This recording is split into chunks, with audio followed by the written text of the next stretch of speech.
All right, I love that. There was a lot to respond to there, so let me try to take it one at a time. So first off, I love the idea that the government made the banks do the subprime mortgages, and golly gee, the government twisted the banks' arm when they made billions upon billions of dollars. Oh man, oh don't make me make another billion. Don't make me make another billion. I had no idea you were a comedian. I thought you were a newsman. No, they did those. If they thought they were going to lose money off of it, they would have a fiduciary responsibility not to do it. I agree. Okay, they were not forced to make billions of dollars. They were not forced to then have us bail them out. Right. They did all of that because there's legalized bribery in America. Right, because the government was giving them money, correct. So now let me address that. You say, well, what's the difference between your speech and their speech? Mine is actually speech, and theirs is money. So there's a giant difference. But you spend money on your speech. First off, so they say, no, Supreme Court says, no, money is speech now. No, money is property. It's not speech. And so if money was speech, well, then if you go to a hooker and you say, oh, no, officer, I was just talking to her. Okay, money is not speech. So, for example, to give you a sense of it, to compare me saying I like Bernie Sanders and you saying whoever you like is the equivalent of this is obviously nonsensical. I believe it's obvious. So in a recent five-year period, the top 200 corporate givers, they both in donations and in lobbying spent $5.8 billion, okay? So that is not the same thing as me saying, hey, I like what Bernie's saying about college and Medicare. And when they did, why do you think they did? It was not because, hey, they genuinely like Bernie or Trump or Hillary. Because in return for that $5.8 billion, they got $4.4 trillion in government subsidies. So, which leads to, I actually think, the biggest point here, the difference between big government and small government. So, a lot of times conservatives say, oh, you guys like big government. That's not true. So, let me explain.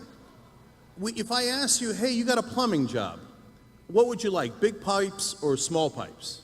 Looking for Mr. Goodbar or Mr. Goodwrench? Never mind. I don't know. What's the job we have? It depends. It's the same thing with the government. Okay, what size government would you like? I don't know. What's the job we have? So to say big government or small government doesn't make any sense. So, for example, do I want a big government that invades Iraq? Hell no, I don't. No way. And Ben, you were vociferously for the Iraq War, so in that sense, you loved big government. Couldn't get enough of it. Got him! And I could go on and on and on. Republicans say, no, no, no, we don't like big government, but we'd like to be inside your uterus.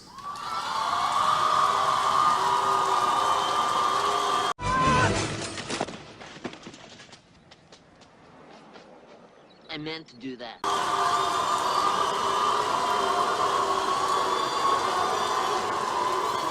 So just admit it. It's no problem. Just say it. Say I love big government. Say it. Say it. No, Mama. Say it. It's okay. So you're talking about when you like when you're rich and you want tax cuts. Oh no, I don't want big government. I want small government. But when it's convenient for you and you'd like oil subsidies and you'd like wars and you'd like to meddle in people's private lives, then you love big government. That was boring. You're not funny and nobody likes you. I need to respond to some of that. Yeah, definitely. Okay, so first of all, I'd like to point out that Cenk's big government, small government dichotomy was proposed by you, not by me. I talk about the proper scope of the government's involvement in particular areas the same way that you do, and we may disagree on all of that. My point is that overall, if you're talking about the level of government spending, it needs to go down, and you believe that it really needs to go up. Okay, so it's disingenuous. It depends. Not on war, does it? No, but overall... Not on the war on drugs. Not on so many of those wasteful programs. It depends, but let me... Overall, you want the federal budget increased. Overall, I would like the federal budget decreased. To pretend that this is not true is to lie. Okay, and when you suggest that there is no difference between, you know, we just have different visions of what the government should cover, these things cost different things. Okay, the war in Iraq was very expensive. You know what's more expensive? Social Security, Medicare, and Medicaid. All of these are vastly more expensive than the war in Iraq and Afghanistan. We paid into it. Now, as far as this, again, going back to this idea that, again, I don't like this big government dichotomy any more than you do, in the sense that you say, well, it's big government for the government to get inside people's wombs. And I say that it is the government's job to preserve life, liberty, and property, and one of those things is life.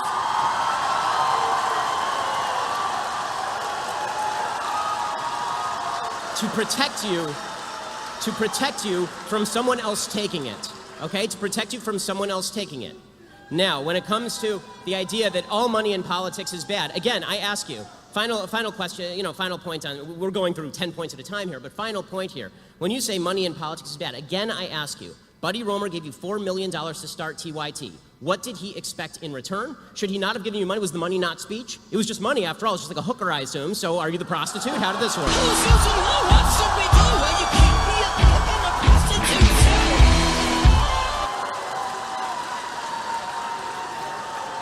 When you take money from Al Jazeera, does that make you a hooker for the Qataris? How does that awesome, work? Can I?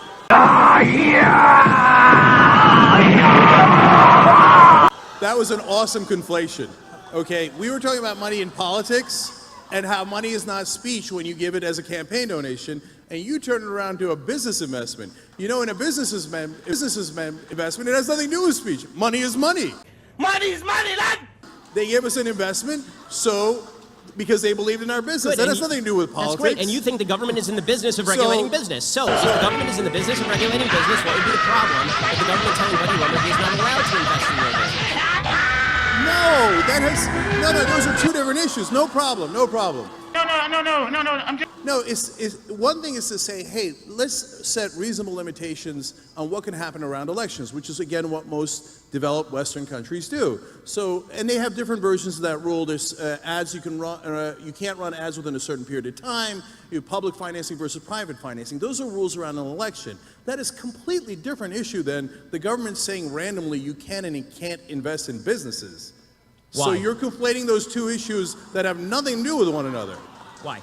So let's just Wait, what does why mean? Because it's those a, are because two. Hey, you know, you believe in education, so why don't you believe in healthcare? Because it's a free country, and I get to spend my money wherever I damn well please.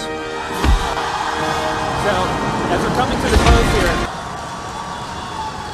we're going to do one more. I gotta ask him. All right, very quick. So you damn well please. Okay, so when the Koch brothers or Bloomberg or Soros. We're accused of being funded by George Soros, which I think is hilarious because we kind of want to be, but we're not, right? Puts in hundreds of millions of dollars into elections. You think, well, you do them because they're good guys, and they damn well please buying all those politicians. Or you think, no, the politicians would never be affected by hundreds of millions of dollars in legalized bribes. Okay. And you can't just spend your money anywhere you want. Of course there are rules. You can't bribe people. Right. There's many things you can't do with your money. And one of those should be bribing politicians, but we made it legal. So I'm curious what your opinion on that is.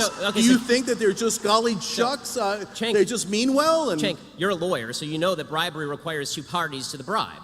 If I give money to a politician, there must be something in return. If there is no quid pro quo, there is no bribery. You think there's nothing in return? Well, you think the politicians don't do those favors? I think very often there is something in return, but I want you to point me to the things that are in return, not just say that all spending on politics ought to be forbidden except for the Young Turks. No, that is of course not what we say. If you want to get money out of politics and then you said the Young Turks cannot donate money to politicians, I'd say, of course, that's the whole point of getting money out of politics. Wait, so Cenk. So this idea that you, Cenk, come on. It's so disingenuous. Even if you're a Republican and you're a conservative, you think there isn't crony capitalism? You think that $4.4 trillion that went in subsidies isn't question. because they got campaign donations? You know it's because they got campaign donations. Cenk, okay, final question. This is going to be the last word on Final this. thing here Last on this, word. okay? Final question on this. So, Young Turks is super successful. We have 80 million uniques. It's wonderful. Do you think Bernie Sanders would care more if you gave him $10,000 or if you dedicated your entire network to kissing his ass for an election cycle?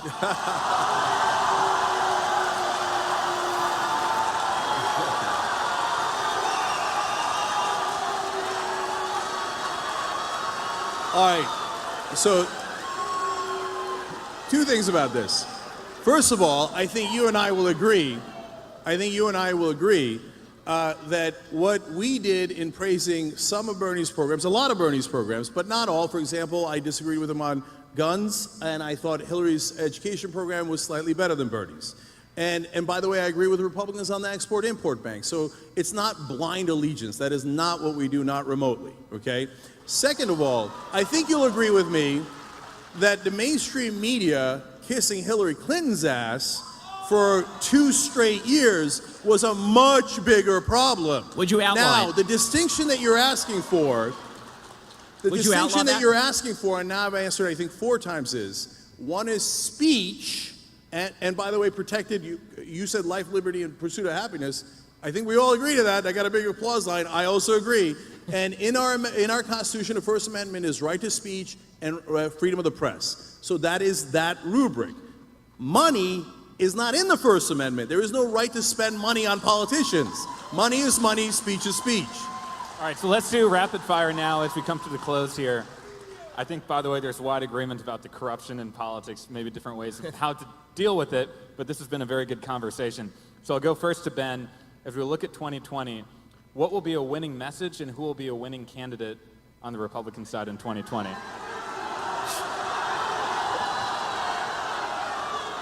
So, I think that the greatest ally that the Republicans have is the incompetence and stupidity of the Democratic Party. The 2016, in fact, I have a feeling that Cenk actually might agree with me on this, that 2016 election, Donald Trump became president of the United States, right? Hillary Clinton was the worst candidate in the history of mankind. And that had, so, you know, the Republican message I never thought was a particularly losing message. I just think that what we have right now is such a polarized politics that it's going to be very difficult for anybody to pass anything in this climate. I also think that what we have almost a reactionary feel on both sides. Like what I like about this debate is that we're actually talking about ideas, which is actually pretty rare in this sphere. Well, what's become more common is that on the left, there's this retreat to intersectionality as an identity politics, this idea that if we can cobble together a group of people who are feeling victimized by American society, you know, we have black people and we have Hispanic people and we have women and we have gays and lesbians and transgenders, and they all feel really bad about how American politics is going, and if we push that notion, we can create a coalition. There'll be a brand new coalition never before seen in American politics, and that requires a woman to run, or that requires a black woman to run, or that requires a minority to run. If they do that, then what you're going to see from, and I think in an equally nasty way, from the right is a response that says, okay, well, if you're going to do identity politics, you will see some white identity politics from the right, which I think is really negative. I don't want to see either of those things. What I would like to see is the Democrats campaign on the bigger, on the stronger involvement of government in your life and higher taxes program that Cenk wants them to campaign on, the Bernie Sanders, Elizabeth Warren program, and I would like to see the Republicans campaign on my program, a smaller government, libertarian program that says the government should get out of our lives as much as humanly possible. All right, and for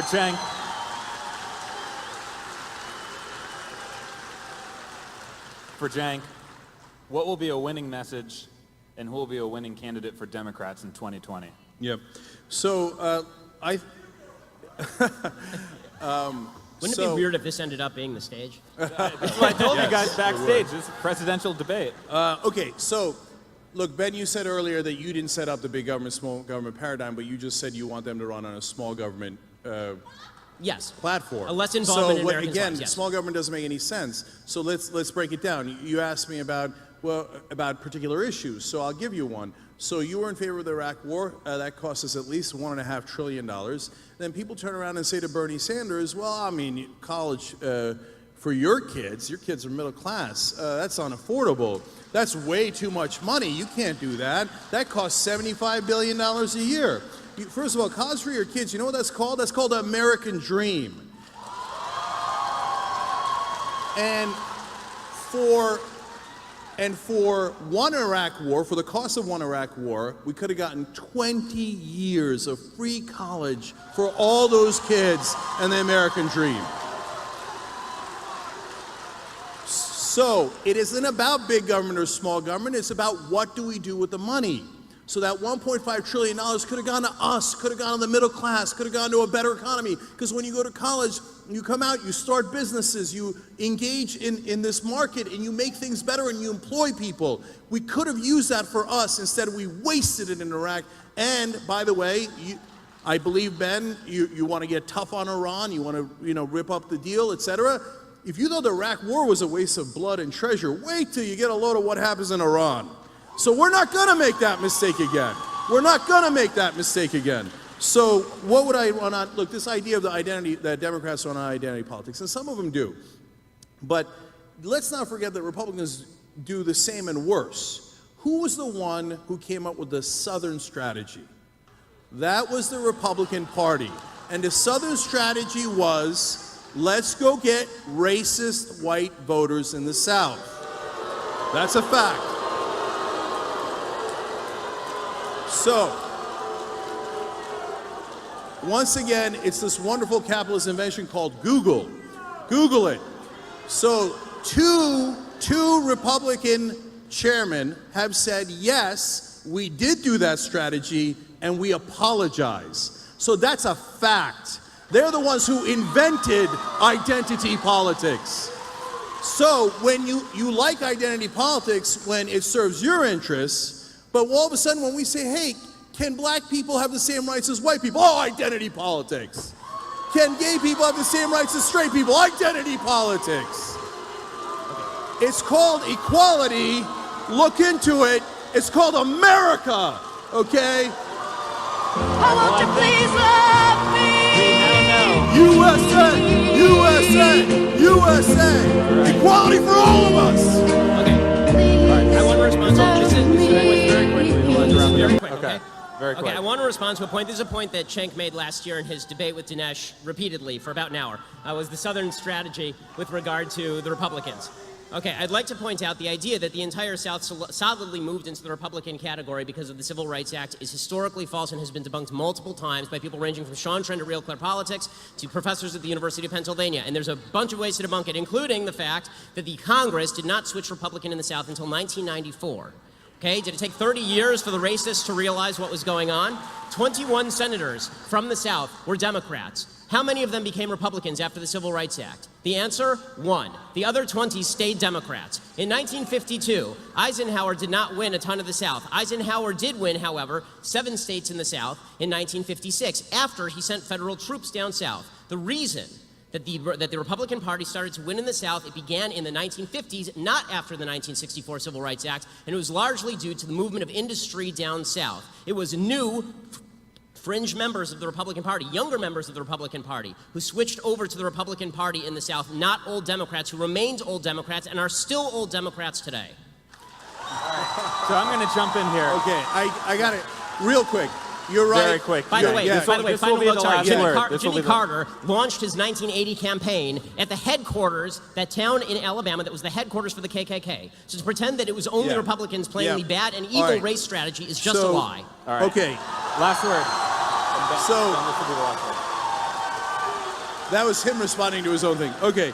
So, real quick, because you're right, we had a whole hour-long, almost an hour-long debate on the Southern strategy. You guys always cherry-pick certain windows of time. In this very narrow window of time, this people came to that people. I just went from 1952 to 1994. Hold on. If Ben, if you're so right, why did two heads of the RNC come out and say, yes, we did the Southern strategy, and we apologize? Why did Pat Buchanan say to me on MSNBC, yes, we did the Southern strategy, yes, we got whites to vote for us in the South, and we had a good run? Okay, it wasn't me saying it was Republican leaders and Buchanan who did it at the Nixon campaign, admitting that that was exactly the strategy. And there were some members of the Republican Strategy Council who were doing evil things. That doesn't mean all the people who voted for the Republicans were voting for them because of those things. And to impute that motive to tens of millions of people down south is to ignore not only every public opinion poll done, but also to fail to recognize history. All right, I'm going to cut right in here.